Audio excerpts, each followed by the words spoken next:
Hello everyone, and welcome to the first webisode of Passionate Marketers Philly.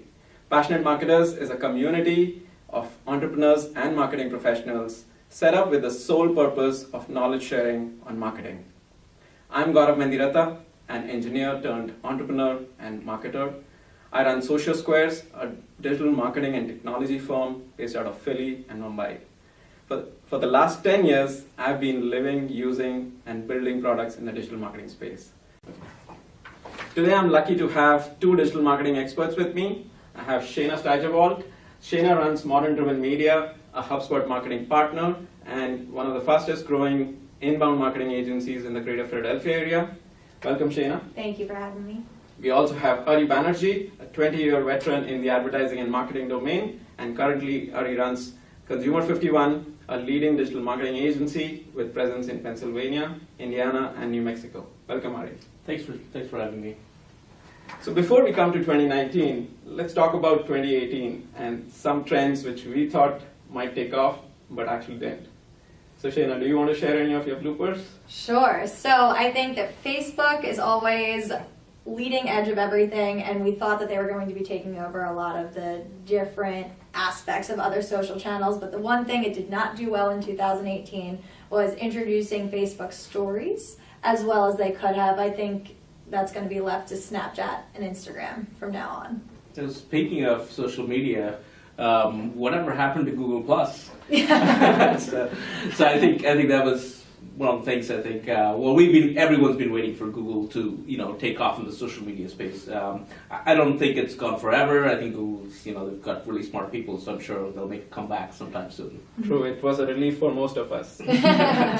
One of the things which I thought would take off in a big way was IoT in marketing. Refrigerators talking to TVs and talking to other appliances. I think they're being produced but not being bought. So that was my blooper. Now, talking about 2019, one of the things which I've seen growing is digital assistants. Recently, Bank of America also launched Erica. What do you think, Shana? Would this trend pick up this year? I think it absolutely will, because it's all about convenience, and the more that we can make lives easier for users in general, the happier they'll be and the more relied they'll be onto different brands. So what kind of use do you think people will use Erica or other assistants for? I think Erica belonging to a specific brand. I don't know how wide the implications are. I think assistants that are about consumers rather than the bank providing me an assistant might have a better chance of taking off. So I might have one Erica that does banking, shopping, all kinds of stuff. So your bet would be on Alexa and Yes. Assistants that are working with people, not with brands. Makes sense. And that's quite an insight. Let's talk about search.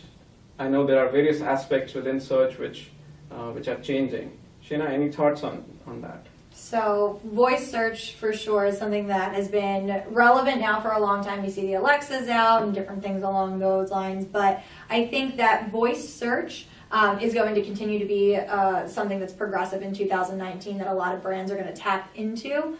And I think people are going to have to learn to adapt their content strategy around it in order to be, really successful in this area. But one of the things that I am interested to see is how category leaders, so brands that have really coined their industry and their category, how much their brand name is going to be influenced in some of these voice searches as just leaders in the industry and all that people really refer to when they're speaking rather than searching. Like Siri or Alexa, exactly. Rather than the technology. Mm-hmm. Exactly. Interesting.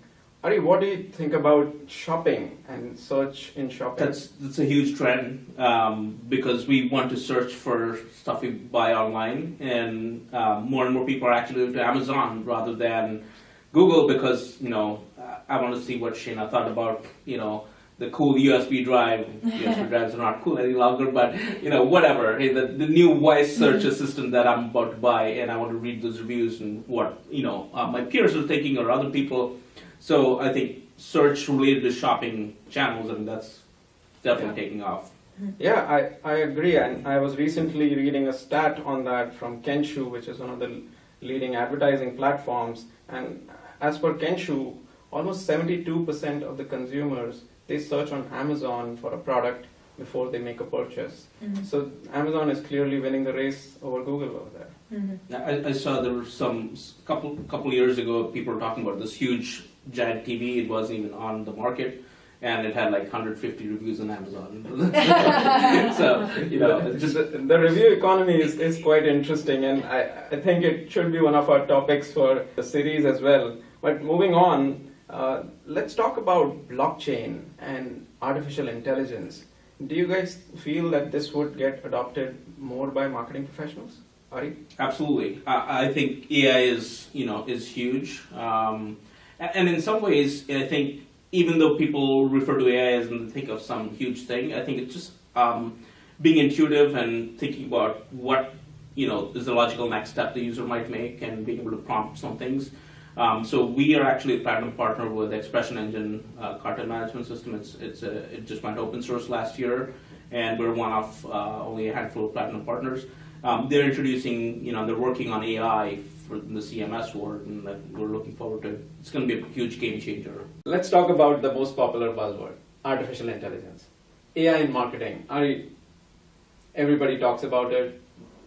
They also say they do it, but what do you think? What's happening in AI in marketing? AI is just being thrown around like, it's some sort of this magic ingredient that, everyone sort of is using. It's like, oh yeah, we're AI, it's some sort of like a compliance thing. But really, AI has many forms, and you can have varying degrees of sophistication.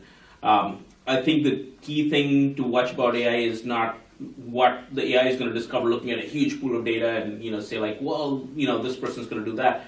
But how can AI help in like little micro interactions, just kind of being intuitive about what might the next logical step be for the consumer? So I think that's where I see the biggest potential with AI.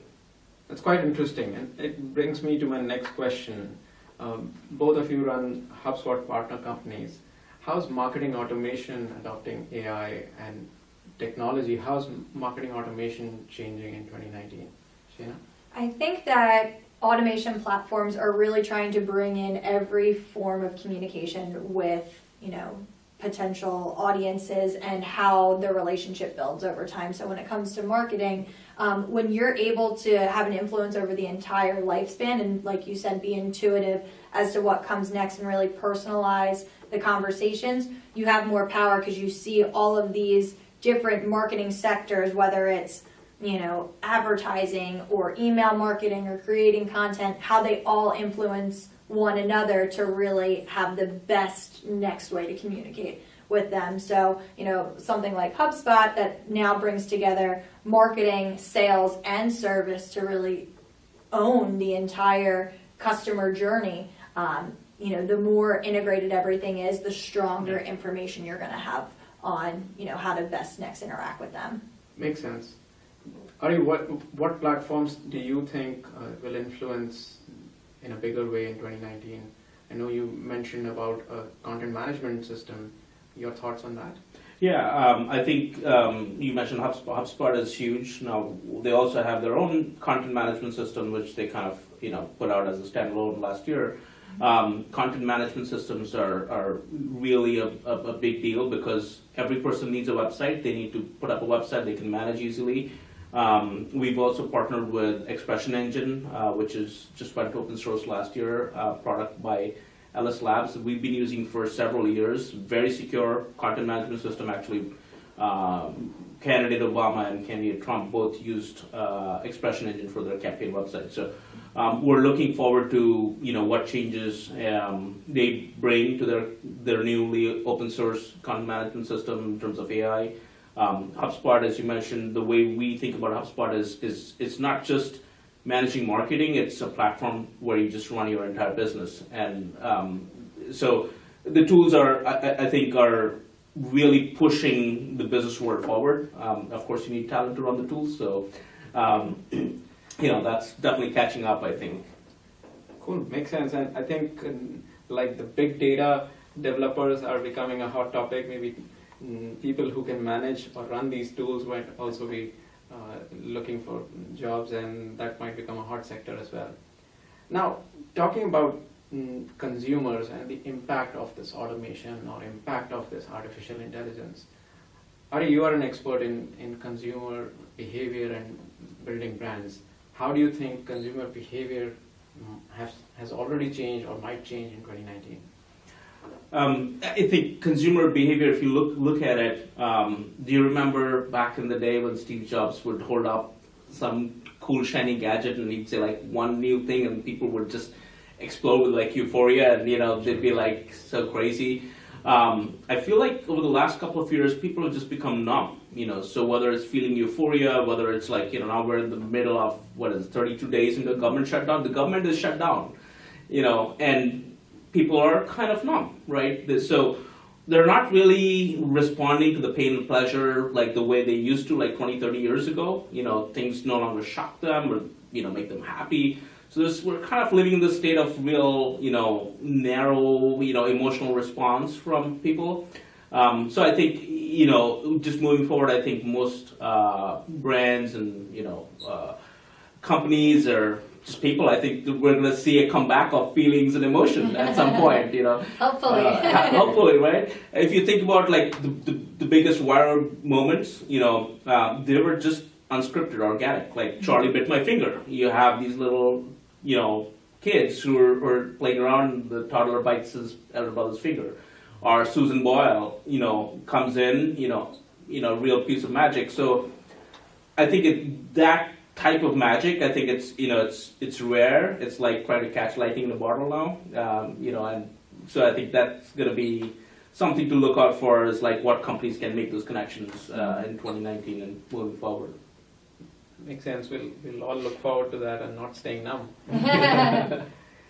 Coming to the next topic, which has been a hot topic for the last 2-3 years, and Shana, since you're a content expert, I'm sure this influences you quite a bit, which is influencer marketing. Mm-hmm. What do you feel? How influencer marketing would change in 2019, or it will change us? Mm-hmm. I think that influencer marketing, kind of like what you were saying about how people are becoming numb, people are becoming numb to advertisements. Yes. They know when to pick up on things, they know when things are scripted, they know when things are just not genuine. So I think the shift in influencer marketing is really going to be targeting those smaller influencers, your average everyday people that people have genuine connections with, through friendships, through work, through just local neighborhoods, really tapping into that micro influencer to get genuine feedback and have genuine impact on products and services.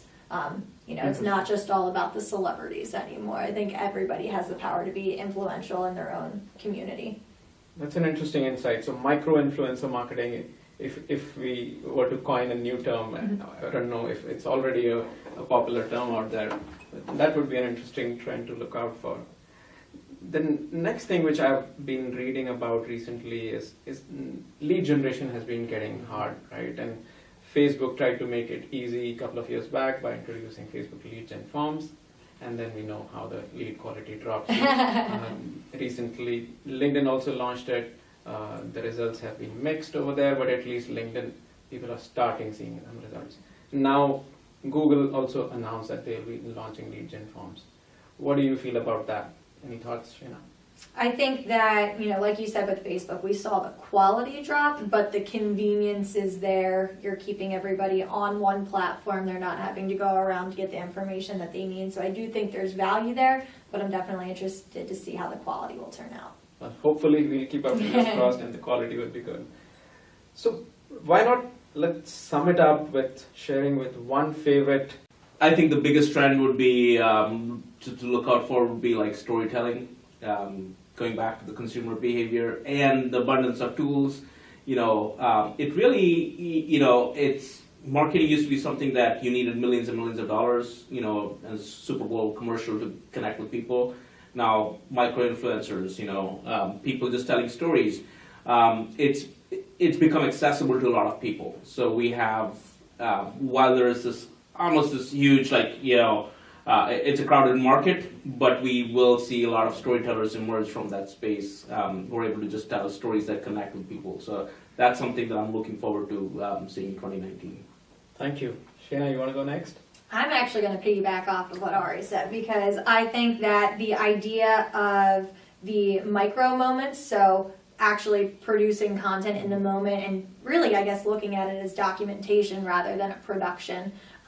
People are able to tell stories and give their input immediately, whether it's through a Facebook Live, whether it's through an Instagram story. So I think just that natural, unscripted reaction is what is really going to set the market forward. That's interesting. For me, it's more techie. As you probably know, that there's a big problem in the online advertising space of click frauds and fake impressions.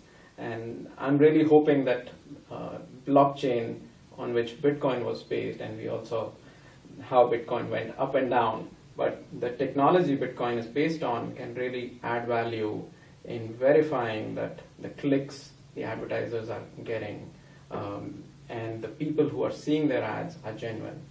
And that's one trend I'm looking out for, and if it comes through, I think it will solve a big problem for advertisers and publishers. So one of the trends which I think could be huge as well this year would be omnichannel marketing. I know we have been talking about multi-channel for years now, but I think it's time to think about omnichannel on digital as well. How growth hacking, SEO, content marketing, paid advertising, how everything has to come together to make the consumer not so numb and also share our stories in a bigger way. So that's something to watch out for, and I think we need a deep dive on that. And that would be a topic for our next webisode, so stay tuned for that. Before we say our goodbyes, I would definitely like to do a shout out and say thank you to Rachel Huber for the video support and Modern Driven Media for this awesome location and the support. Thank you everyone, and stay warm.